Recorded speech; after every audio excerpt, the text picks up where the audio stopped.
Come collect conkers with me.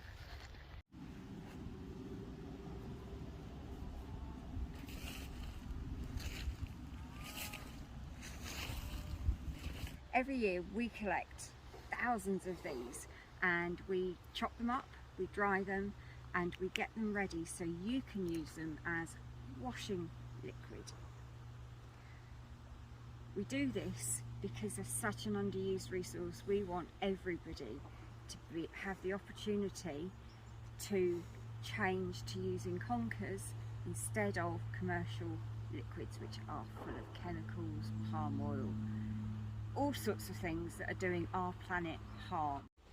We know that we can't supply everybody with Washkers, and we don't want to. We want you to do this yourself. We want you to get out in nature. We want you to go collect the conkers.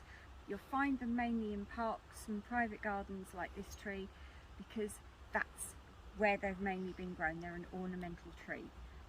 So go find these natural resources and make use of them. And we're here to help if you can't manage it, if you're not able to, if you don't have the time, if you can't manage to dry them, if you can't manage to chop them up. We're here to help, and if you do purchase any of our Washkers, you are supporting our community work in the New Forest, providing food, clothing, repair cafes, etc., etc.